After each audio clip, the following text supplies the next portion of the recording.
오늘 22절 시작에 예루살렘에 수전절이 이르는 일인데, 이 수전절이라고 하는 것은 이거는 이제 그 율법에 나오는 어떤 절기가 아닙니다. 이건 절기가 아니고요. 이건 하누카라고 해서 히브리어로 하누카라고 하는 절기인데, 이거는 예루살렘 성전에 불을 밝히고 8일 동안 불을 밝히고 흥겹게 이렇게 어떤 이제 하는 그런 어떤 축제입니다.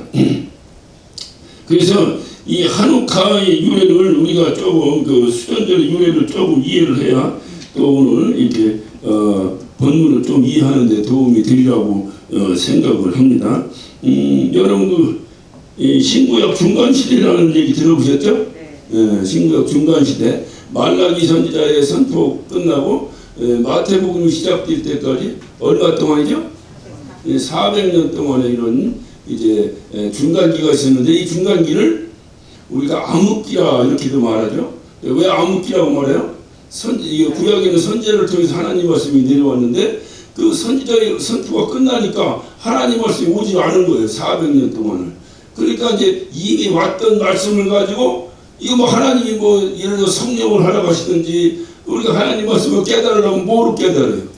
성령으로 깨달아야 되는데, 내가 지혜로 깨닫는 게 아니라 성령으로 깨닫는 거야. 성령을 깨달아야 되는데 이거 뭐 전혀 뭐 하나님과 교통이 되지 않으니까, 그러니까 이제 이들은 주로 이제 막 바벨론으로 막 포로로 잡혀갔다가 또 회개하고 들어오고, 여러분 구약 역사를 다 아시죠? 이렇게 그런 가운데 있다 보니까 이제 갑자기 하나님 말씀이 막 이렇게 막 선지자를 통해 선포되고 할 때는 말을 어떻든 충청도 말로 한 말이죠. 더럽게 안 듣던 사람들이 하나님 말씀이 쭉 끊어지니까 이게 이제 두려운 거죠. 왜냐면 이들은 그런 이런 어떤 현상에 굉장히 민감하잖아요. 이 사사기를 열어가지고 사사기에서 보면 뭐 말 안 들으면 다시 또 옆나라가 쳐들어도 신긴지 만들면 또 아이고 살려주세요 또 풀어주면 또 말 안 듣고 계속 반복돼 왔잖아요. 또 이들이 포로로 잡혀갔을 때에 이들이 깨달은 것이 뭐예요? 포로로 잡혀갈 때 이들이 깨달은 건 한 가지, 우리가 율법대로 살지 않았기 때문에 하나님 우리를 이렇게 치시는구나. 그래가지고 그 이후에 수많은 율법사들이 생기기 시작한 거예요. 그래서 이들이 가장 먼저 그 포로에서 돌아와서 한 일이 뭐예요? 성전을 재건했죠. 그래서 느헤미야나 스룹바벨이나 이런 사람들이 와서 성전을 재건했잖아요. 이거 왜 했느냐? 이렇게 성전을 재건한 거 왜 재건한 거예요? 제사를 잘 드리려고 이제 우리가 잘못했다. 이게 해서 이제 잘하자. 그래야 우리가 더 이상 하나님부터 이제 저주받아서 포로를 안 끌려가고, 이들은 이제 포로를 끌려가면 다 물론 이들 말이 맞는데 생각하기를 원인을 그렇게 뒀다 그 말이에요. 내가 하나님께 제사를 제대로 안 드리고 율법대로 살지 않고 이러니까 하나님이 나를 또 끌어다가 또 우리 조상들 말하대로 막 이렇게 하듯이 우리를 그렇게 했다 해가지고 이들이 들어와가지고 한 것이 예루살렘 성전을 다시 재건하고 이러면서 이제 그렇게 율법을 지키려고 한 거예요. 그러던데 이들이 또 그 시간이 흐르니까, 율법이라고 하는 것은 막 경각심은 주는데 이게 시간이 흐르면 또 이게 형식주의로 빠져버린다. 형식주의로. 우리의 신앙생활을 보면 처음에 막 예수 만나서 막 팔팔거리다가 내가 10년, 20년 살다 보면 또 주일이요? 벌써 주일이요? 교회 가야겠네? 이렇게 교회 온다 이 말. 이렇게 교회 오잖아요. 이런 식으로 이제 이렇게 율법주의에 빠져도 이것이 형식적으로 또 흘러간다 이 말. 하는 가운데, 그러니까 여러분이 말라기 이 선자가 막 선포한 거 보면 아시죠? 그냥 똥을 갖다가 얼굴에 발라버리고 싶다, 막 문을 닫고 싶다, 별소리 다 하잖아요. 그러니까 얼마나, 그러니까 그 당시 선자는 누구 입장에서 선포한 거예요? 하나님 입장에서 선포한 거잖아요. 그러니까 하나님의 마음을 그냥 막 선포하는데 막 이 얼굴에 똥을 발라버리다 막 이렇게 할 정도로 했으니, 그로선 다 떨어진 거예요, 하나님 말씀이. 그러니까 이들이 얼마나 불안하고 있어. 그래도 몇 년 동안? 400년 동안. 그러니까 하나님 말씀이 빛인데 이 빛이 없는 거예요. 암흑기. 그래서 우리가 신구약 중간사를 암흑기라, 중간시대를 암흑기라 이렇게 또 우리가 이제 어떤 그 별칭으로 암흑기라 이렇게 부르기도 하는데, 이 그 암흑기 동안에 세계사는 어떻게 돌았느냐? 세계사는 이 당시에는 이제 그 마게도니아, 여러 마게도니아라고 들어보셨죠? 마게도니아에 아주 유명한 왕이 있었는데 그 왕이 누구요? 알렉산더예요. 마게도니아가 어디냐면 마게도니아 오늘날 그리스 반도 여기를 마게도니아라고 합니다. 그런데 제가 그리스를 한번 갔는데 이 그리스 사람들은 원래 그리스라고 하는 것이 국제적인 국호예요. 국호. 우리나라를 국제적으로 코리아 이렇게 하듯이 정확하게는 그냥 코리아라고 하는지 리퍼블릭 오브 코리아 이렇게 하죠. 이제 막 무슨 올림픽 할 때 보면 코리아 이렇게 안 하잖아요. 리퍼블릭 오브 코리아 이러잖아요. 그게 이제 뭐라면 국호라는 거예요. 국호. 이렇게 세계적으로 딱 정해진 국호인데 세계적으로 정해진 국호는 그리스예요. 그리스. 그런데 그 이유를 제가 그가 뭐라고 얘기하는데 정확하게 이해를 못해서 여러분께 이렇게 뭐 정확하게 이유를 말씀드릴 수가 없고 제가 여러 참고 서적을 봤는데 그때 그 사람들이 얘기하던 그런 내용들이 잘 안 나오더라고. 그러니까 확인하려면 내가 다시 한번 갔다 와야 해요. 그리스를. 그러니까 어렵잖아요. 그러니까 그런데 그때 내가 약간 기동량으로 이렇게 어설프시 들었다니 어설프시 그 이유를 들은 게 그리스라고 부르면 이 사람들이 처음에 이 사람들이 그리스인이라고 부르지 마세요. 그렇게 얘기를 하더라고. 왜 그러냐니까 이 사람들이 기분 나빠한다는 거예요. 그리스 사람들한테 그리스인한테 왜 기분 나빠하냐 했더니 이 사람들한테는 마게도니아 사람 이렇게 해야 좋아한다는 거예요. 에? 그러니까 그런데 이제 마게도니아 사람이라고 해야 좋아한다. 근데 마게도니아 사람이라 좋아한다. 이거는 내가 뭔 얘기인지 뭐 알든 모르든 뭐 그걸 좋아한다니까 그렇게 하면 되는데 왜 그리스인이라고 하면 싫어하는가? 이거는 내가 정확하게 잘 모르겠어요. 응? 내가 어떤 참고서적을 많이 찾아봤는데 어쨌든 그거에 대해서 언급된 것이 별로 없더라고. 별로 없는 게 아니라 없더라고. 그래서 정말 못 찾았는데 그냥 제가 그때 설명한 것에 대한 제가 이해한 느낌으로는 우리나라 사람들한테도 대한민국 그러면 기분 좋죠. 에? 그런데 무슨 예를 들어서 이렇게 억지로 예를 들으니까 잘 어려운데 무슨 조선 사람 그러면 조금 그냥 좀 그냥 뭐 일본 사람들이 조선인 이러면 그건 막 비하하는 거지. 그건 기분 나쁜 건데 그렇게 비하해서 막 그리스야만 이러면 그 사람들이 벌써 자기 국호를 바꿔버렸지 뭐대로 그리스를 계속 쓰겠어요. 그러니까 그런 뜻은 아닌 것 같고 꼭 내가 비유로 말하자면 그런 것 같아. 그런 것 같아. 그러니까 우리도 보면은 막 한국 사람 이래도 좀 괜찮은데 막 대한민국 사람이랑 막 대한민국 뭐가 좀 별거 아닌 건지 긴 건지 모르지만 뭔가 약간 프라우드하고 좀 이렇잖아요. 아마 그런 의미가 아닌가 하는 생각을 제가 합니다. 어쨌든 그 마게도니아 사람이라고 해요. 이 사람들을. 근데 왜 그러는 거니? 과거의 그 역사성 때문에 그러는 것 같아요. 과거에 마게도니아는 마게도니아 어떤 나라냐? 전 세계를 지배했던 나라란 말이에요. 마게도니아가. 그러니까 마게도니아가 이게 막 전 세계를 지배했고 그 다음에 로마가 지배했고 하는 보다도 더 크게 그 다음에 막 몽골의 징기스칸이 와서 막 지배하고 막 이러도 먹고 같이 그리스라고 나라가 막 세계를 지배했다는 거예요. 그러니까 그때 막 그게 막 있어서 아마 마게도니아 하면 하고 막 이렇게 하는 것 같아요. 근데 이 마게도니아의 왕이 알렉산더 대왕이 전 세계를 지배했는데 그 당시에 전 세계라고 하면 전 세계라고 하는데 뭐 우리나라도 오지도 않은데 왜 전 세계는 이렇게 하는 사람은 무식한 사람이고 그 당시는 전 세계라고 하면 어디요? 고동네지 고동네 이렇게 지중해 연안이 전 세계야. 알죠? 지동설이 나오기 전에는 뭐라고 했어? 이 지구가 어떻다 그랬어? 지구가 동그랗다 그랬어? 네모지다 그랬어? 처음 들어봐? 지구가 네모지다 그랬어? 배가 여기서 쫙 떨어져 저 수평선 넘어가면 사람들이 뭐라 그랬어? 낭떠지로 떨어져서 사라졌다고 그렇게 했다니까. 그러니까 그런 시대에 이 사람들이 볼 때는 자기 나라라고 하면 고동네지 고동네 길거리에 배로 놓져서 갈 만한 거 그 동네 아니야? 콜럼버스가 신대륙을 발견했어요. 신대륙을 발견할 때도 원래 콜럼버스는 어디를 가려고 한 거야? 인도를 가려고 한 거야. 인도에 가면 막 향신료 뭐 많지 막 금은보화가 많지. 근데 인도라고 나라가 막 꿈의 나라인 거야. 근데 미개해. 그러니까 뮤탈이 치는 놈이 인도야. 그러니까 막 그 당시에 스페인, 포르투갈 뭐 이런 사람들 좀 해적. 오늘날 정단에서 무슨 프리미어 리그니 뭐니 뭐 어쩌고 저쩌고 하고 뭐 스페인 어쩌고 사실 그 사람들은 해적이야 해적 그 당시에. 그러니까 막 배 타고 다니면서 막 가서 막 봐서 막 썬처럼 사들이 그냥 내 땅 해버리면 자기 땅이야. 오죽하면 영국은 해가 지지 않는 나라는 해가 지지 않는 나라.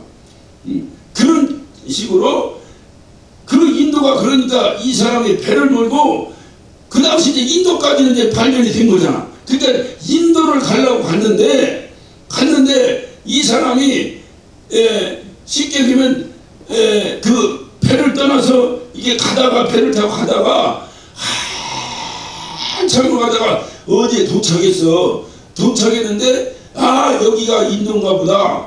여기가 인도인가 보다. 그런데 보니까 그 인도가 아니고 신대륙이야. 아메리카 대륙이야. 그래서 그 앞을 서인도 제도라고 지금도 부르는 거예요. 서인도 제도다 이렇게. 그러니까 그래도 왜 그 콜럼버스가 이거 방향이 잘못됐는데 좀 이쪽으로 가든지 하지 왜 그쪽으로 가느냐고. 누가 그러니까 콜럼버스가 고집이 세가지고 말을 안 들었대. 그러니까 누가 말하는 거 말 안 들어도 또 이렇게 가끔 성공할 때가 있어. 내가 말 안 들어도 그러니까 너무 신랑 말 안 듣는다고 너무 하지 말고 말 안 듣고 갔더니 또 신대륙도 발견하잖아. 그러니까 그런 식으로 이렇게 이제 그때는 이미 뭐 거의 이제 이게 뭐랄까 중세 시대는 넘어올 때니까 그만큼 또 이렇게 넓게 확장됐지만은 이 알렉산더 대왕 때는 기원전 얘기라는 거야. 기원전 예수님보다 훨씬 전 얘기라 이 말이에요. 신구약 중간 시대 때 얘기해. 그러니까 그 당시는 뭐 그 지중해 이쪽으로 이렇게 해서 이렇게 지금 마게도니아로 해서 이렇게 해서 이쪽으로 해서 터키로 해서 저쪽으로는 이태리로 해서 이렇게 해서 뭐랄까 이렇게 유대 나라로 해서 이집트로 해가지고 이렇게 해서 리비아로 해서 이렇게 해서 나가는 그 약간 그 지중해 약간 이게 서클로 꺾어지 이 동네가 쉽게 하면 알렉산더 성가는 전 세계예요. 전 세계. 그러니까 이 동네를 알렉산더가 싹 지배를 해버린 거예요. 그래서 알렉산더가 자기가 지배해서 성공했다. 그래서 그 기념으로 도시를 세운 곳이 지금도 있는 거예요. 알렉산드리아라고 이집트에는 저쪽 그 방향으로 서쪽 끝으로 이렇게 알렉산드리아라고 큰 도시가 있어요. 그게 다 그 당시에 이렇게 형성된 도시들이에요. 그러니까 이렇게 지배를 딱 하면 그 다음에 이제 땅만 지배하면 끝나는 게 아니잖아. 거기에 살면 사람도 지배해야 되잖아. 그래야 이제 진짜 지배하는 건데 이 사람을 지배하려면 뭐부터 지배를 해봤어. 막 쭈쭈 패고 그냥 말한 대로 막 총칼을 들이대고 죽여버리고 이렇게 하지만 그렇게 했다고 해서 이 사람들을 지배할 수 없는 거예요. 개돼지나 그렇게 하는 거지. 사람을 지배하는 건 정신을 지배하는 정신을. 이 정신을 완전히 쉽게 혼을 탁 잡아야 이제 이게 완전히 지배가 되는 거예요. 지배가 되는 거예요. 옛날에 보면 막 요즘은 그렇게 무시한 부부들 없는데 옛날에 부부들 보면 막 남편이 막 탁하면 막 술 먹고 가서 막 마누라 때리고 막 있었어 없었어? 있었지. 그래갖고 막 자기 종처럼 말이야 이거 아니 마누라가 지종이야? 지금 생각하면 보통 이게 무시한 짓이 아니야. 근데 옛날에 다 그런 줄 알았어. 우리 어릴 때는 다 저 집도 막 맨날 삐뚤어 패면 그냥 그런 줄 알았지. 그런데 나중에 어머니들끼리 얘기하는 거 보면 말이야. 아이고 저 영감 죽었으면 좋겠다고 절대로 그 영감한테 안 줘. 왜 그러냐? 무력으로는 뺏겼는데 정신은 그렇할수록 더욱더 반항심이 있지. 정신이 안 뺏기는 거예요. 그래서 채찍과 당근이 이게 살살 가면서 조련해가지고 정신을 빼내야 되는 거예요. 정신을. 그런데 대개 이제 시골을 이렇게 막 가서 식민지하고 이렇게 땅을 차지하면 일단 무력이 들어갔죠. 무력이 들어갔죠. 그 다음에 뭐냐? 문화를 장악하는 문화를. 그래서 이 마게도니아 문화를 그 지중해에다 쫙 이렇게 이제 쉽게 보면 이제 영향력을 끼친 거예요. 영향력을. 그래서 그 신구약 중간 시대를 암흑기라고도 말하지만 세계사적으로는 헬레니즘, 여러분 들어보세요. 헬레니즘이라 들어보세요. 헬레니즘 시대라고 말하는 거예요. 헬레니즘이라는 게 뭐냐면 헬라, 다시 말해 그리스, 마게도니아를 얘기하는데 그 마게도니아의 문화로 이렇게 그 문화권으로 장악되어 있다. 이게 헬레니즘이라고 말하는 거예요. 근데 이 헬레니즘 시대예요. 그 당시에. 그러니까 그 동네를 가면 우리는 하다못해 한국에 가서 한국의 고금을 보고, 그 다음에 일본에 가서 일본 뭐를 보고, 중국에 가서 뭘 보고 그러면 좀 비슷하긴 한데 좀 다르잖아. 그런데 거기는 다 똑같아. 다 돌기도 세워놓고. 여러분 파르테논 신전 봤죠? 사진으로라도 봤잖아요. 우리 교과서에 다 파르테논 신전.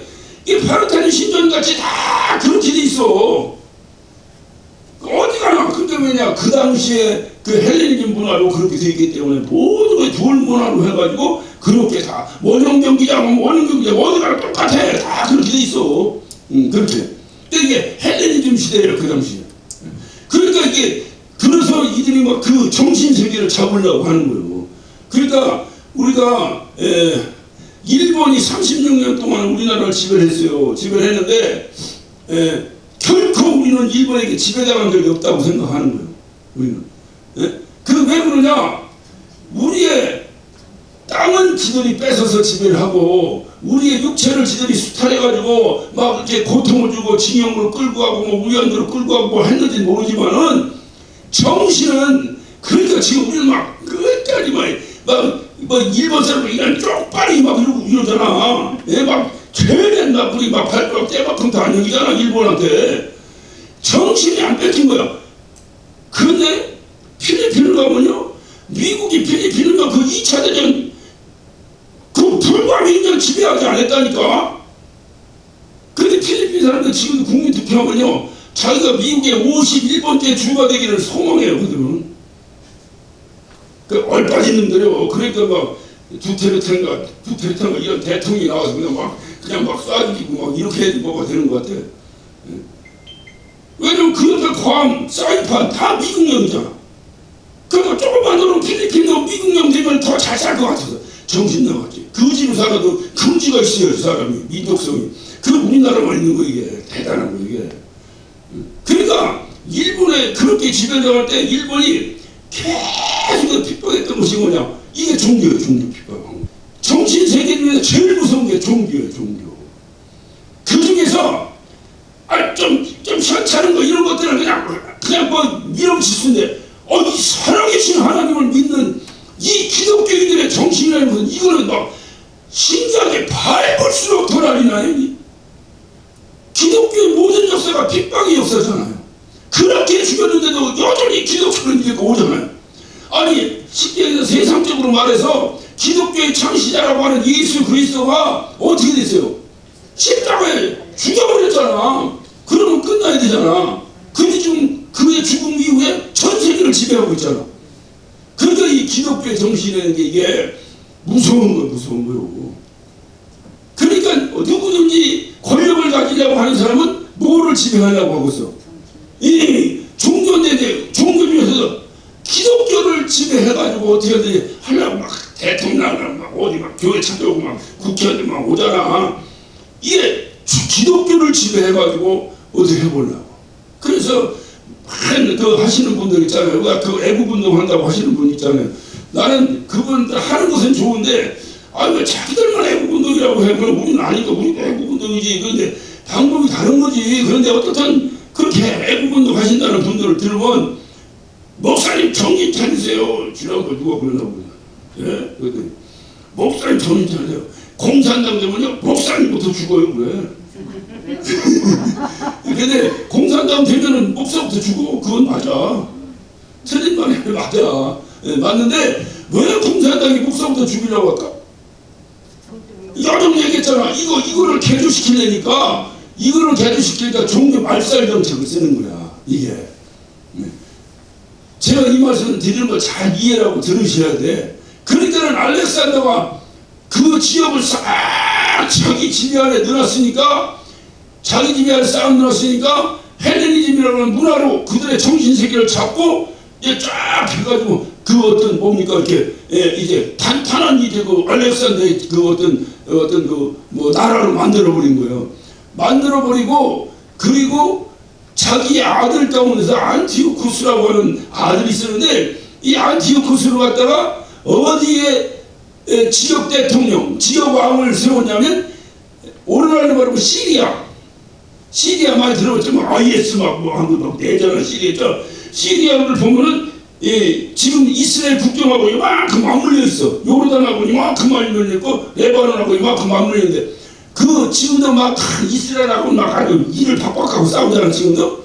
근데 그 시리아를 지배했는데 그 다음에 시리아는 성경이라는 게 수리아. 그러니까 굉장히 큰 어떻든 좀 뭐랄까 힘 있는 지역이죠. 그러니까 이 지역을 그 안티오쿠스가 거기에 왕으로 이제 그 지역을 지배를 합니다. 지배를 하는데 그러니까 거기를 지배하니까 그 옆에다 조금만 유대 땅은 자동적으로 지배가 되고서 안 되고서 자동적으로 그 안티오쿠스의 영향력이 들어가죠. 여러분 안티옥 들어봤죠? 안티오쿠스가 기념으로 세운 도시가 안티옥이 여기 말이 그렇게 되는 거야. 그러니까 그렇게 해서 이렇게 세웠는데 이렇게 지배력이 이렇게 된 거야.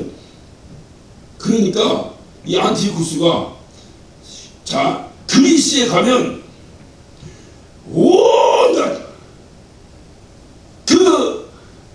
뭡니까 그 신전 눈만 돌으면 사방 팔방이 언덕 위에는 다 신전이야 지금도.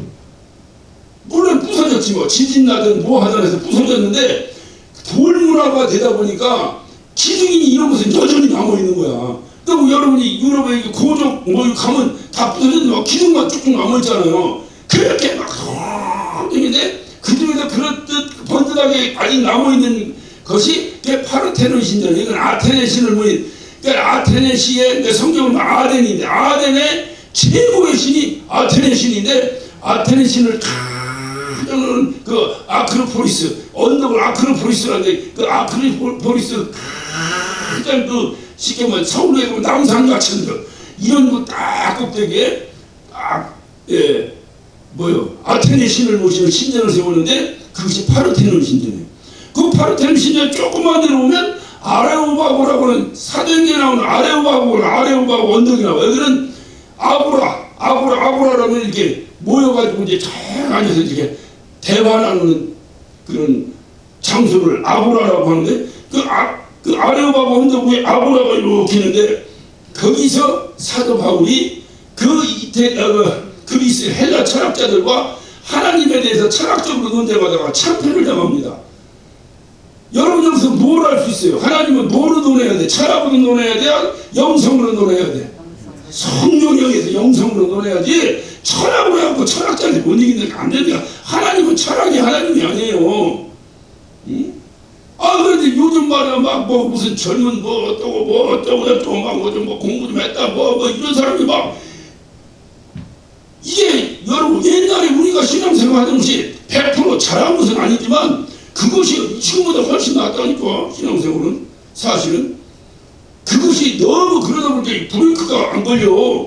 그래서 신비주의로 빠져. 그래서 그것을 제어하기 위해서 이성이나 인문학이나 또는 뭐가 이렇게 포함된 들어오는 것이지 그것으로 하나님 알 수 없어요. 하나님 그걸로 하나님 알아버리면 하나님은 우인 중에 한 사람에 불과한 거예요. 그러니까 그 바울이 가서 그렇게 해도 안 된 거예요. 그 사람들하고. 그리고 고린도로 도망갔다가 이렇게 낙형에서 내려가가지고 2년 동안을 침구하고 있었잖아요. 그러면서 거기서 누굴 만난 거예요? 그 브리스라 아구라를 만난 다음에 힘을 얻어가지고 사도 바울이 고백한 게 뭐예요? 이제 나는 단 한 가지만 알기를 원한다. 그게 무슨 다른 거 쓸데없다 해봤자 지금 오직 십자가면 알기를 원치 않는다고 고백해버린 거예요. 그게 이제 사도 바울이 고백한 거야. 그러니까 제가 이 말씀 드리는 이유가 또 신전인데 거기서 그 당시에 신전 자기들이 그것이 하나님이라고 생각하고 그걸 살아계신 신인데 그 신을 파르테논 신전 그 신을 모신 파르테논 신전을 제가 이 아고라에 올라갔잖아요. 그 아레오바고 언덕으로 올라가서 아고라에 서서 이렇게 보니까 정확하게 한 30도 정도에 이렇게 눈을 들으면 딱 보여. 그러니까 그 신전이 보이는 그 엄청난 위압감 앞에서 사도 바울이 목숨을 걸고 하나님이 참신이라고 전한 거예요. 자, 아테네 저 신들이 아니야. 하나님이 진짜대로 전하는 거예요. 그러니까 이게 그리고 그 옆에 보면 소크라테스도 감옥도 있어. 그 옆에 보면 이 소크라테스 같은 사람들 다 감옥에 쳐놓고 감옥에 쳐넣어서 했던 그런 것이 그 감옥이 보이는 데서 그거 떠드는 거예요. 그런데 이 사도 바울이 그들에게 이기지 못해서 고린도로 내려가 버린 거예요. 그런데 그러니까 그럴 정도로 이 마게도니아, 이 그리스는, 여러분 그리스 신화라는 거 많이 들었지?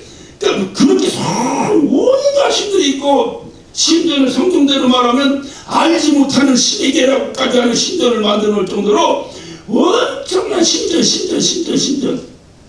그러면은 이 그리스가 그 시대를 거기를 지배하니까 그리스는 무슨 문화를 갖다 거기다 전달했겠어. 다 신전 문화를 이제 전하는 신전 무슨 신 전부 다 신전을 지어. 그래서 온통 가면 다 그런 신전이 여전히 있어요. 어디 가나 아폴로 신, 뭔 신, 다른 나라 그리스를 벗어나 그 동네 다른 나라 가도 그런 신전이 지금도 여전히 있다니까. 그런 신전이. 왜냐? 지배를 했으니까 정신도 지배하기 위해서 신전을 하라. 그런데 유대 땅에, 예루살렘이라는 땅에 오니까 뭐가 있어? 그렇지.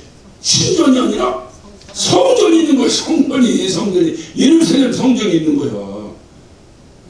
그러면 그 지역에 영향력을 미치고요, 지배자애들 안티오쿠스가 볼 때 성질 안 나. 성질나? 그리고 내가 그래도 야 여기 그래도 이건데 이놈들이 말이야 오소 말이 뭐라고 성전이 뭐야 신전이지 예루살렘 신전이 돼야지.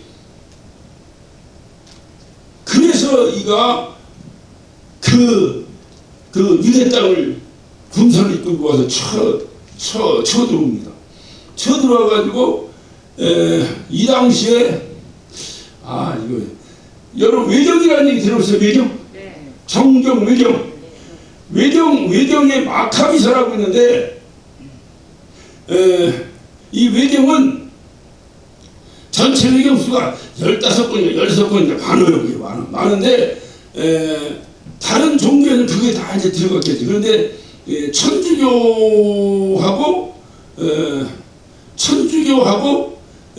우리 개신교하고 언젠가 공동번역 성경을 만든 때가 있었어요.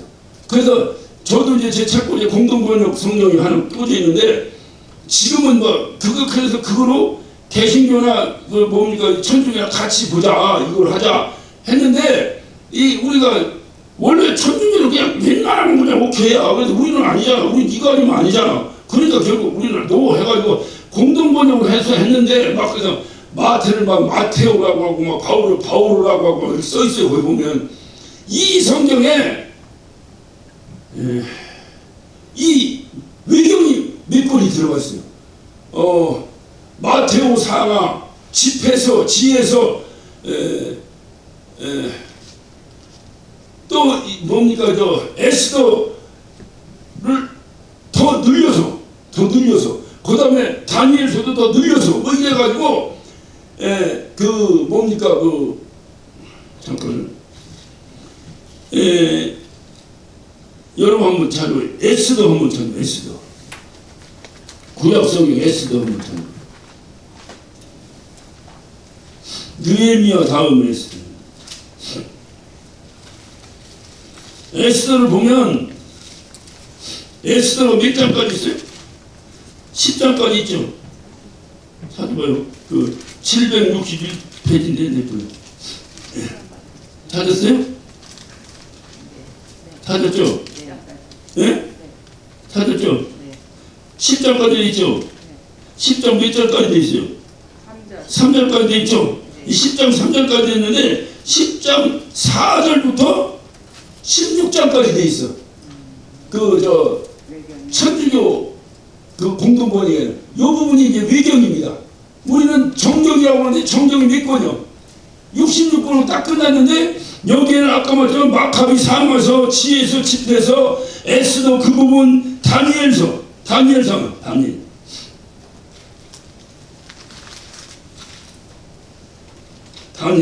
에스겔 다음에 가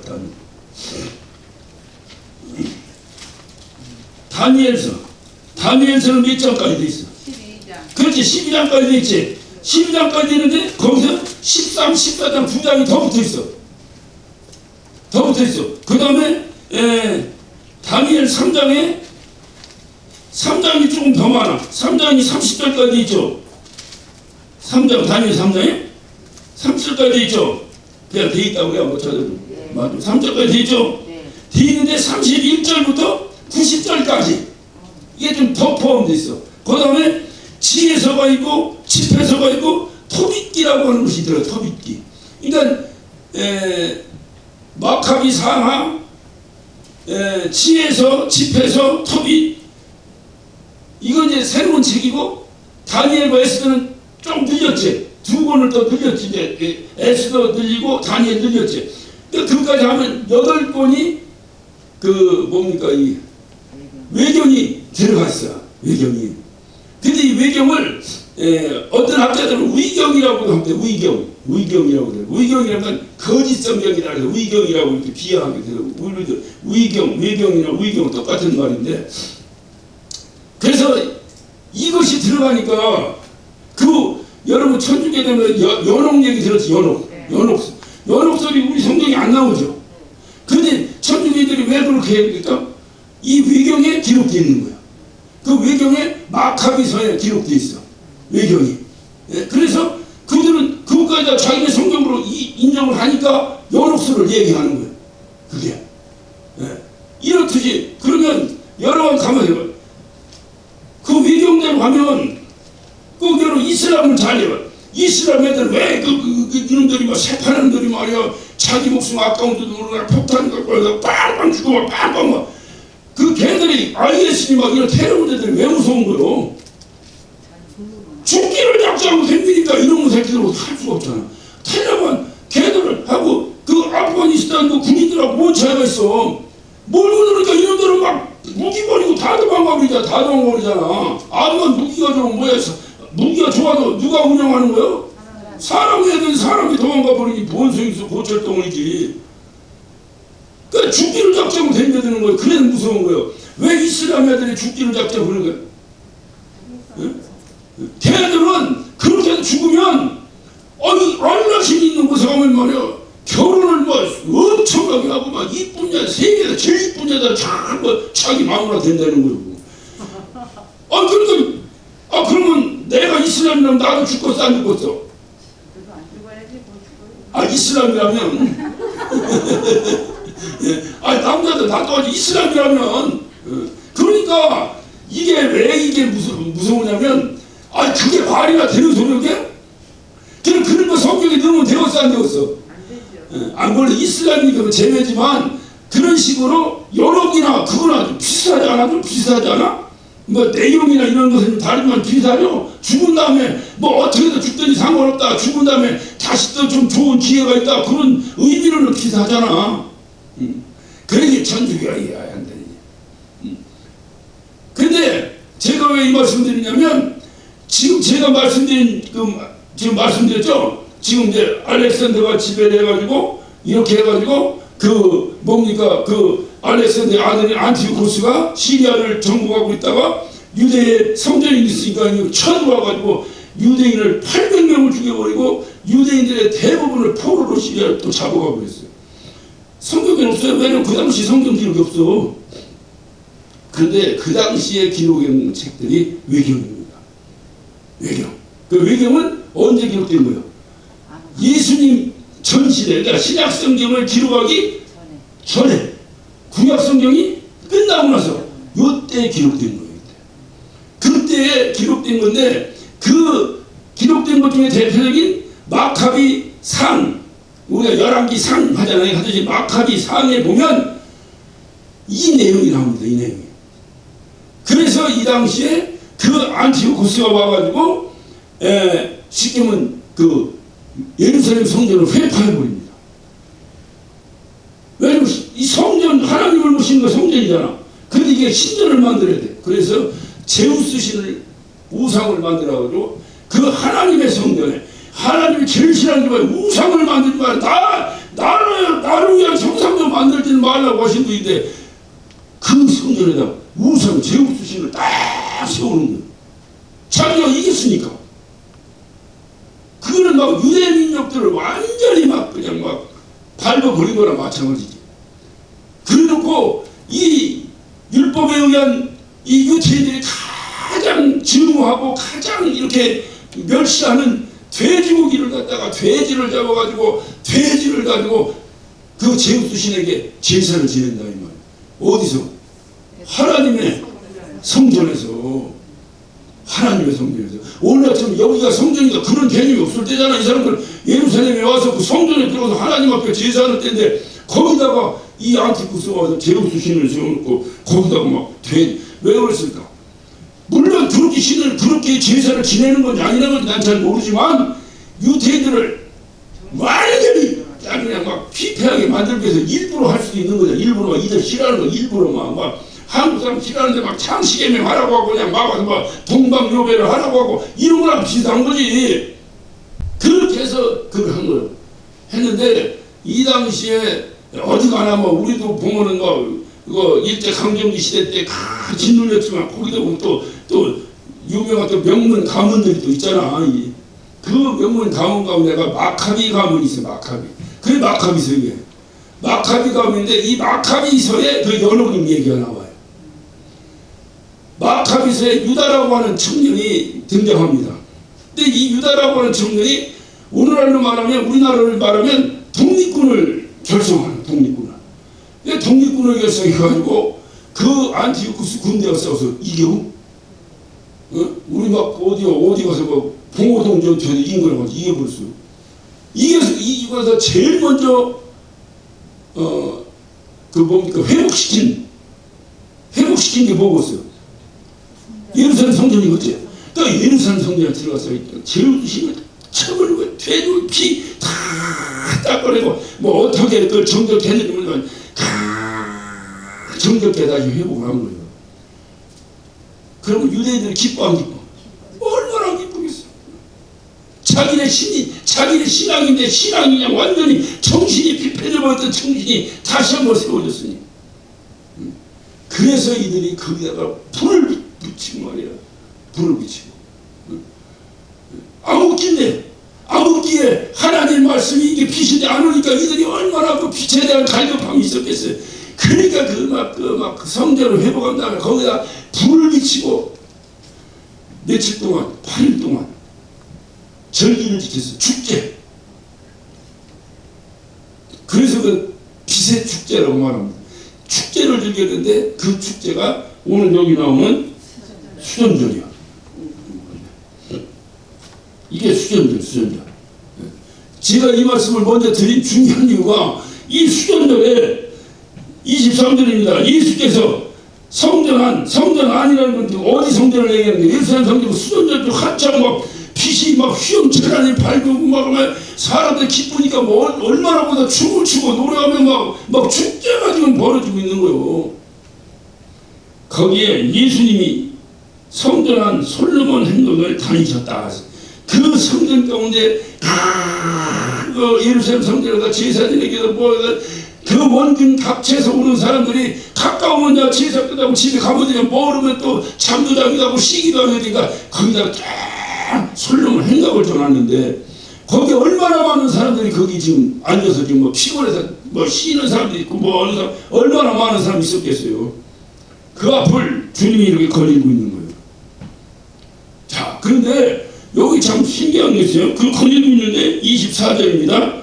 유대인들이 애워싸고 가로되 당신이 언제까지나 우리 마음을 의롭게 하려 나이까. 다시 말하면 언제까지 우리를 헷갈리게 할 거냐. 그 얘기요. 언제까지 우리를 헷갈리게 할 거냐. 네가 진짜 그리스도냐. 진짜 그리스도면 밝히 한번 말해봐라. 지나가는 예수님은 왜 이가 이랬을까. 여기서 우리가 약간 연상이라고 해야 될까. 이미지네이션을 쫙 해볼 필요가 있어요. 예수님이 수전절 빛의 축제인데 예수님이 딱 솔로몬 앞을 거니는 걸 왔다 갔다 하시는 거예요. 왔다 갔다 할 때 그냥 다니셨겠어? 뭐라고 하셨겠어? 예수님이 딱 가는데 그냥 이렇게 남들 오니까 나도 와서 심심하니까 축제도 참석하고 이러려고 다니셨겠어? 아니면 주님께서 거기서 뭔가 상징적인 무엇을 이들에게 메시지를 전했겠어? 전했겠지? 뭐야? 야, 니가 이거 헛거다. 진짜 성전이만 내가 성전이마. 왜? 주님이 말씀하셨잖아. 이 성전을 헐라! 내가 3일 후에 다시 뛰려. 그거 누구를 얘기한다고? 자기 자신을 얘기한다고 하셨잖아. 야, 내가 성전이지 거요. 야, 내가 참 빛이라니까. 뭐 여기서 이렇게 해놓고 뭐 그냥 뭔 기름 올리브 기름으로 그냥 이 숭한 올리브 기름 8일 동안 태어나면 이게 뭐하는 짓이냐. 참 정신없는 놈들이 내가 각색한 거예요. 그렇게 하니까 이들이 그걸 보고 유대인들이 애워싸고 가는데 시점은 뭐 어떻든 간에 막 자기는 기뻐서 막 일일이 막 하고 있는데 예수님 슬슬 가면서 뭡니까 이거 코 풀고 다니는 거랑 마찬가지야. 분위기 깨는 거잖아 지금. 그러니까 이들이 예수님을 딱 애워싸버린 거야. 애워싸버리고 당신이 언제까지 우리를 이렇게 헷갈리게 할 거냐. 정말 우리가 그리스도 맞냐. 그럼 아까랑 지금 한번 얘기해봐라.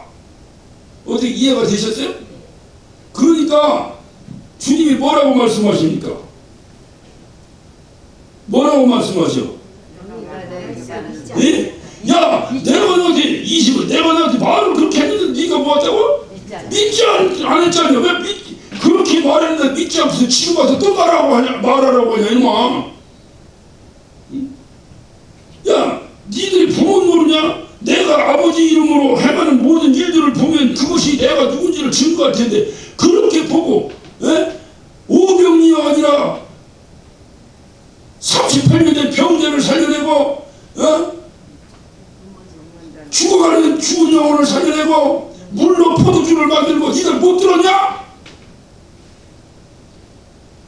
그런 일을 보고도 어떻게 나보고 또 얘기하라고. 내가 하나님이 아들이니까 믿었냐 안 믿었냐? 내가 그리스도니까 믿었냐 안 믿었냐? 여러분이 유대인이라고 대답해요. 내가 그리스도라고 하니까 믿었냐 안 믿었냐? 안 믿었지? 안 믿고 뭐 했냐? 그렇지. 나 죽이려고 저름 잡으라고 나 죽인다고 덤벼들지 않았냐 도상. 그런데 뭘 지금 와서 나보고 또 얘기하라고 하냐 하면서 주님이 중요한 말씀을 그 다음에 하는 거예요. 26절에 네가 왜 나를 안 믿는지 아냐? 그렇게 내가 했는데도 네 안 믿고 왜 지금 와서 나보고 말하라고 하냐? 니들이 왜 안 믿었다는 거예요? 내 양이 아니기 때문에 안 믿은 것이다. 이 말을 조금 뒤집으면요, 여러분은 믿죠? 여러분은 예수님이 그리스도인 걸 믿어 안 믿어? 믿어요. 그 믿는 사람은 뭐요? 그렇지, 내 양이라는 거지. 내 양이라는 거지. 이게 복이에요. 이게 복이라고. 너 왜 안 믿냐? 그렇게 우리가 전도하고 그렇게 했잖아. 근데 여전히 30년 전에 전도했는데 여전히 너 왜 안 믿냐? 만약에 주님이 아니다 주님 선으로 말한다면 뭐요? 안 믿는 이유가 네가 미련해서 안 믿는 것도 아니고 솔직해서요. 예수 안 믿는 사람 중에서 이 세상적으로 우리보다 똑똑한 사람 많아 없어? 훨씬 많아. 그러니까 막 내가 지난번에 얘기했잖아. 영생교 사람이 막 우리 뭐 서울대 나와서 몇 명이 그거 하잖아.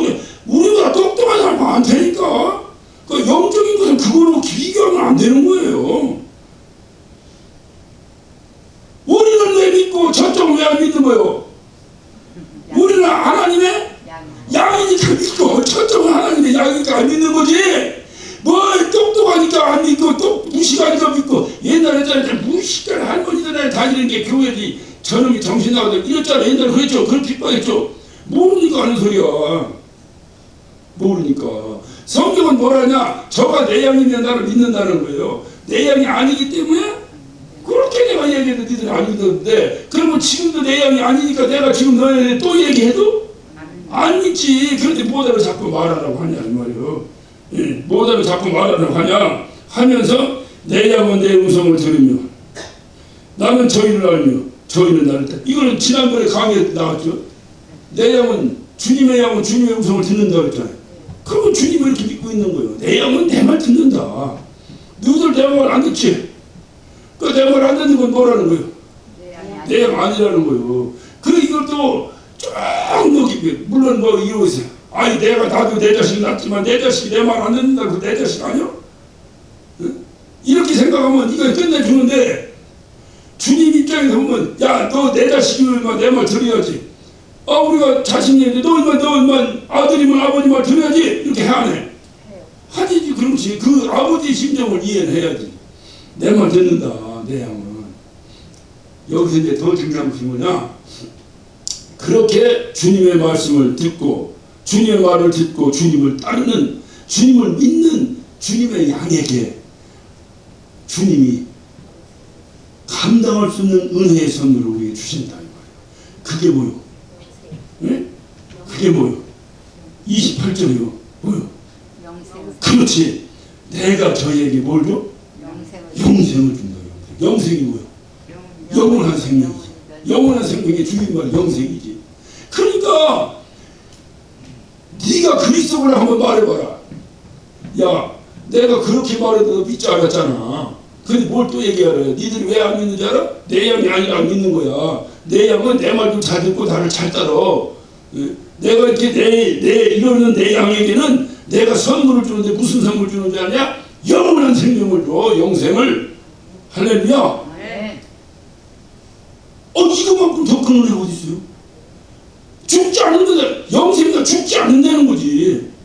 심지어 뭐라고 말합니까? 하나님께 잔다. 사람들은 죽었다는데 주님은 뭐라 했어요? 잔다. 안 죽는다는 거야. 안 죽는다. 영생한 사람 자는 거지. 죽은 게 아니라는 거예요. 그것뿐이야? 니들이 자꾸 죽었다고 하니까 그래 좋다. 죽었다고 하자. 죽어도 살겠고. 죽어도 살겠고. 죽어도 사는 게 죽은 거야? 안 죽은 거지. 그게 영생이라는 건 안 죽는 건데 그것을 내가 내 아들에게 내 자녀에게 선물로 줬다. 내 자녀에게. 그게 바로 주님이 우리에게 준 가장 큰 축복이에요. 그것이. 그런 심정을 뭐라고 말합니까? 20을 저희를 주신 내 아버지는 마리보다 크심에 아무도 아버지 손에서 빼앗을 수. 우리에게 주신 영생. 예전에 우리 어머니가 안고밥을 하나 사줬어요. 안고밥을 갖고 가면 형들이 쏙 뺏어먹어. 뺏어가. 그런데 하나님이 주신 영생은 아무도 못 뺏어간다는 거야. 못 뺏어간다는 거야. 그러면서 그 아버지와 나는 뭐라고 했어요? 마지막에 하나다. 하나. 똑같다. 이제 됐냐? 이만큼 말했으면 됐냐? 네가 그리스도냐? 그래 내가 하나님 하나다. 그런데 이들이 어떻게 또 믿어 안 믿어? 어떻게 안 믿고 뭐라고 그래? 이거 다음 주 얘기지만 뭐라고 그래? 돌로 쳐 죽이려고 또 안 된다니까. 그러니까 세상 무엇을 해도 하나님의 양이어야 믿지 하나님의 양이 아니면 안 믿는다니까. 이거를 뒤집어 얘기하면 안 믿는 사람들 기분 나빠. 왜 니들만 하나님의 양이야 나는 아니고 이렇게 할 수 있는데 믿는 우리 입장에서 보면 이게 보통 큰 축복이 아니지. 장로교에서 예정론을 얘기합니다. 우리가 하나님의 자녀된 건 언제부터? 창세전부터 예정되어 있다는 거예요. 안 믿는 사람은 승질 안 나. 야, 왜 니들만 예정되고 나는 뭐냐 그럼 나는 뭐냐? 근데 믿는 우리는 예정되어 있다고 하는 소리가 얼마나 큰 은혜인지 몰라. 야, 내가 도대체 뭔데 이 수많은 사람 가운데서 하나님이 나를 기억하시고 나를 이렇게 내가 이 땅에 육신이고 나오기 전부터 김익현이가 언제 이 땅에 올 텐데 내가 그러면 내 거라고 찍었단 말이냐. 흥분이 돼야돼. 그러니까 우리 입장에서 봐야 돼. 성경은 그냥 성경 믿는 사람에게 주신 거 우리 입장에서 보는 거야. 야, 그러니까 주님께서 말씀하시는 거예요. 너에게 영생을 줬다. 영생을.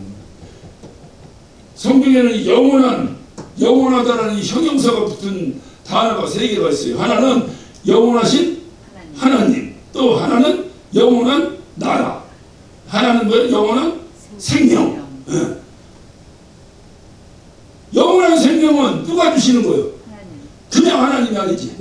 영원하신 하나님이 주시는 거지. 영원한 생명은 어디 사는 거야? 영원한 나라에서 사는 거지. 영원한 나라에서. 그것이 주님이 우리에게 주신 약속이라는 말이야. 이 확신만 갖는다면, 이 믿음만 그 확신이라고 확실히 믿는다 그 말 아니야? 이것만 확실히 믿는다면 우리는 절대 않고 이 땅에서 어떻게 살았든지 승리자입니다. 이 땅에 아무것도 없이 살아 팍 빡기고 하다못해 무슨 나사로와 같이 비참한 삶을 살다 간다 하더라도 하나님이 내게 영원한 생명을 주셨다는 확신만 있다면 그 사람은 승리자입니다.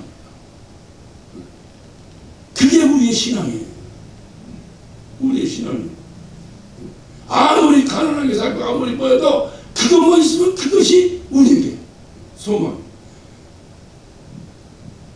뭐 다 그런 건 아닙니다만은 요즘 보면은 많이 이렇게 힘이 빠진 분들을 만나고 보면은 다른 여러 가지보다도 집값이 하도 뛰어가지고 집값이 좀 만만할 때는 내가 집이 없어도 언젠가 나도 한번 열심히 사겠다 했는데 지금은 너무 뛰어가지고 이제 소망이 없다는 거예요. 그래갖고 다 힘이 빠졌어요. 그러면서 힘이 빠지는데도 그러면 그럼 집 없이 뭐 내가 평생 다르게 살면 되지 뭐 이렇게 하고 또 용기를 가지면 되는데 사람이 또 그게 아니라 비교의식을 하죠. 비교의식. 저 집은 집 있는데 나만 지금 돌아보니까 저 집은 집 있는데 다만 지금 저도 그래. 저도 우리가 6형제인데 우리 아버지가 너무 가난하게 사셨어요.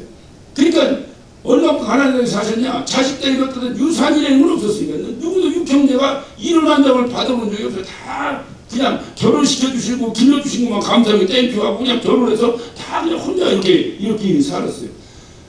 우리 막내가 결혼한 지 30년이 넘었으니까 어쨌든 우리 6형제가 어쨌든 다 30년 이상은 이제 독립된 삶을 살았다고 보면 되죠. 그러니까 그렇게 30년 사는 동안에 하나님의 너무 큰 은혜로 어떻든 간에 큰 부자는 없는데 다 자기 몫을 하면서 살아. 집 한 채씩 가지고 뭐 그렇게 뭐 어쩌고 저쩌고 뭐 걱정하냐고 살 정도는 살아. 그 보통 은혜가 아니야. 예? 아버지한테 누군 뭐 받아도 다 탕진하는 바닥인데 이거 뭐 자기들 어떻든 고생해가지고 했잖아. 뭐 여자를 잘 만났는지 남편을 잘 만났는지 어떻든 간에 그렇게 살았어. 잘 살아. 이 경제가 모였는데 이렇게 내가 이제 미국에서 들어오니까 이제 자연스럽게 이제 6형제를 이렇게 두게 우리 큰누이는 뭐 미국에 계시지만 이렇게 보면 다 우리 사는데 나만 아무것도 없어. 집도 없고 아무것도 없어. 나만. 그러니까 우리 집사람이 어느 날 기가 빠졌는지 나보고 뭐라 하더라고. 다 집이는데 우리만 이거 여기 교회에서 나가라는 어디가 사냐고. 이 사람이 사먹을 믿음도 없이 이 사람이 말이야 뭐 사람이 내가 그랬지. 그러고 나서 속으로 나도 진짜 예? 내 나이가 몇인데 이렇게 살 정도에 집이 한 칸이 없네. 예? 교회에서 그만두라면 어디 가나? 이 생각이 나도 들더라고. 그런데 제 마음 가운데 내가 다 그 다음에 우리 집사람 다 했어요. 이 사람아. 하늘나라가 내 건데 뭘 걱정이오. 여기 살다가 내가 주님 나라가 살면 되는 것이지 뭐가 걱정이야. 목사 살이 원래 그런 것이지. 당시 지금 뭐 밖에 나가서 뭐 어디 가서 뭐 노숙 짜야 뭐야. 큰 소리 쳤지만 조금 이제 뭐 영치 없는 뭐 이렇게 뭐 변명이 뭐 남자 곱빼기 이렇게 기죽기 싫으니까 아마 안 그러지만 저는요 그러면서 이 말씀을 제가 딱 준비하면서 제 마음속에 들었던 것이 이 땅에서 막 의리의리하게 살면 지난번에 어떤 장로님 부대가 갔더니 막 강남에 타워 팰리스를 난 처음 봤어놨는데 뭐 근데 거기나 뭐나 어떻든 말 거기 뭐 다 예수 믿는 사람은 살고 있어 안 믿는 사람은 도망이 살지도 모르지. 근데 그렇게 사나 저렇게 사나 하늘나라가 영생으로 사는 건 똑같잖아. 할렐루야. 내가 여기서 어떻게 사느냐가 중요한 것이 아니라 내가 이 땅을 떠난 다음에 여기는 한시적인 삶이니까 영원한 날에 내가 어떻게 살 것이냐가 이것이 내 승패를 좌우하는 것이지. 어떻게 전혀 위로가 안 되는 거 같네. 조금 되거나 아멘 한번 합시다. 우리의 삶이 그거지. 여기서 잘 살면 얼마나 더 잘 살 건데. 할렐루야. 그러니까 너무 막 없다고 뭐라 할 것도 없어. 그냥 굶어 죽자고 살면 되지. 살다가 주님 부르시면 가는 거야. 내가 여기 예배하러 오는데 또 어떤 목사한테 전화가 하는데 뭐냐 이거 누가 죽었다. 그래 그게 누구냐면 나보다 4살이나 아래인 목사야. 그래 죽었대. 그래 나보고 그래 난 못 간다. 죽은 자는 죽은 자가 장례하고 난 산 자하고 예배해야 된다. 할렐루야. 그럼 맞지. 목사가 어디서 때도 없다니까 주님 부르실 때까지만 잔다는 거야. 나사로는 그거 쭈그리고 문간에 앉아가 쭈그려서 그냥 그 밥상에 떨어지는 밥풀떼기 주워 먹다가 고름이 질질질 나니까 그냥 부자 개가 와서 고름을 핥아 개 밥노릇이나 하고 살았어. 그런데 누가 성공한 자라고? 나사로. 알기는 자고. 나사로. 왜? 나사로라는 이름이 있는데 부자는 이름도 없어. 여러분 부자가 누구야? 이름 없어? 알아? 없어요. 몰라. 그냥 부자야. 그냥 부자야. 하나님은 나 그 고름 질질질 흘리는 그 거지 이름은 기억해서 나사로라고 하셨는데 그건 이름도 없어. 누가 이긴 사람이요? 아이고 참. 그래서 참 우리 주님께서 내가 나를 믿어. 내 양은 나를 믿는다. 나를 믿고 내 말을 듣는다. 그런 자에게 나는 선물을 주는데 뭘 주느냐? 영원한 생명을 준다. 할렐루야. 네. 그 영원한 생명을 우리가 딱 소유한다면, 소유하고 있다면 누가 이긴 자요? 그 영원한 생명 가진 자가 승리자요? 아니면 못 가진 자가 승리자요? 가진 자가 승리자. 가진 자가 승리자요. 가진 자가 승리자요. 저는요 우리 아버지가 평생을 거의 도덕적 그리스도인이라고 할까. 정말로 성실하게 교회만 안 빠지고 다니시고 감리교회 권사, 감리교회 남자도 권사 있거든요. 권사 하시다가 장로까지 하시고 하셨는데 안 빠지고 다니지. 교회에서 직책도 맡으면. 그런데 내가 볼 때 이 양반이 도덕적 그리스도인이야. 교회 다니는 사람 이러면 안 되고 이러면 안 되고 이러면 안 되고 이러면 안 되고 이러면. 근데 우리 아버지는 아빠도 와서 평생을 가난하게 살았어요. 가난해서 내가 어렸을 때부터도 난 우리 아버지한테 내 용돈을 받아본 적도 없고 우리 아버지 주머니에 돈이 있어야 내가 훔쳐내도 가지. 없어. 우리 아버지 주머니에 지갑이라는 걸 내가 본 적이 없어. 아버지 지갑이라는 걸 본 적이 없어요. 생각해보면 공무원 하면서 우리 삼촌들 우리 누이들 뭐 다 하고 공부시키면 그 안에 뭔 돈이 있었겠어. 맨 주머니에 뭐가 이게 우리 어머니한테 봉투 하나 갖다 주고 그게 끝이야. 그냥 우리 아버지는 어차피 기차 공짜로 타고 다니니까 교통비도 안 들었다. 그냥 그렇게 직장도 하시는 거지. 평생을 그러시다가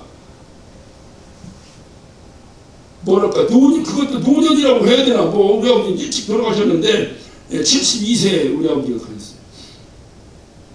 60 그 전부터 증세가 있었는데 우리 아버지는 그냥 내세가 하다 60 넘어가면서 우리 암이 생기셨는데 그래서 좀 몇 년 고생하시다가 돌아가셨어요.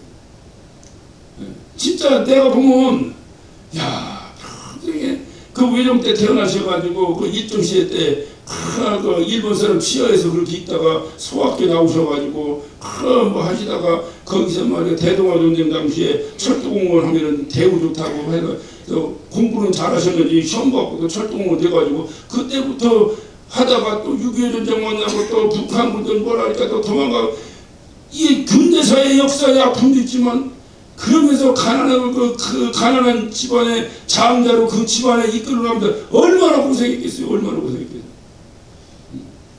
그런데 이분이 신앙생활을 어떻게 잘 하시는데 뭔가 내가 볼 때도 이분이 돌아가신 구원혁신이 있는 건가 이것이 헷갈릴 정도로 이렇게 지금 이렇게 성경을 보는 관점이 도덕적 관점으로만 항상 이렇게 얘기를 하셔요. 그런데 우리 아버지가 돌아가시기 전에 병원에 인천에 길병원에 계셔서 돌아가셨거든. 내가 그때 인천에서 목회하고 있어가지고 그 길병원. 그 길병원에서 들어갔는데 돌아가시기 일주일 정도 되니까 이제 의사도 손도 안 쓰고 이제 이렇게 링거만 꽂고 이제 돌아가실 때 기다리는 거예요. 그런데 한 일주일 되니까 이 정신이 오락가락 또 왔다가 또 갔다가. 근데 그 오락가락 하는 사이에 우리 아버지가 나를 불러요. 가니까 힘도 없어. 아무것도 없어. 힘도 없고 아무것도 없어. 아무것도 없는데 종이 좀 한 장 갖다 벽에 이렇게 대라는 거예요.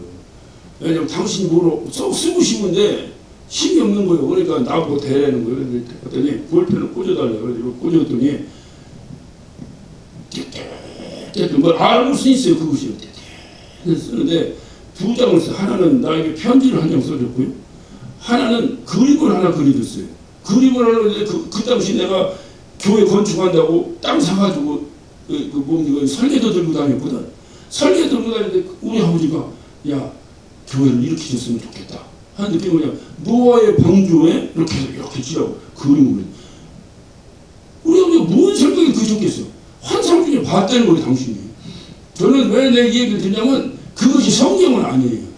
여러분 믿음에 대해서는 아니에요. 그냥 우리 아버지 경험을 나한테 얘기하고 여러분 얘기하는 것 뿐이에요.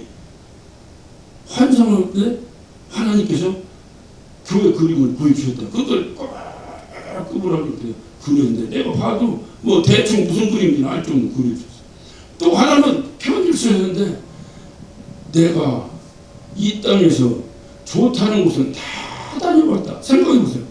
외정 때부터 철도 찾아고 했으니 북한 땅 뭐 명사심이나 안 가봤겠어요. 뭐 어디나 안 가봤겠어요. 뭐 온통 다 돌아다니고 그러니까 좋은 데는 내가 다 다녀봤다. 근데 이렇게 좋은 곳은 처음 봤다. 어디로 왔다는 거예요?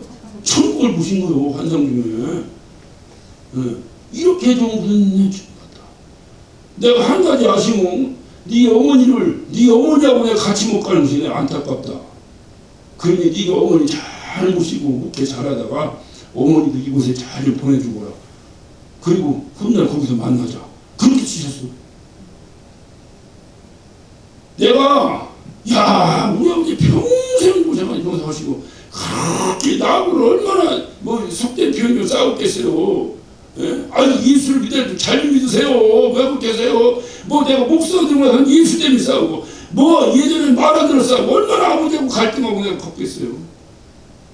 아버지 돌아가셔야 됐으니까 어떻게 하는지 아버지가 좀 천국에 가야 됩니다. 뭐 이런 얘기도 하고 해야 되는데 아들이 아버지 붙잡고 하려면 이 아버지 정신도 없고 막 그래야 돼. 이게 힘들더라고. 그런데 우리 아버지가 나한테 오늘 종이를 바치는데 써줘 이렇게. 내가 이 땅에서 좋은 곳은 다 다녀봤는데 이렇게 좋은 곳은 처음 본다.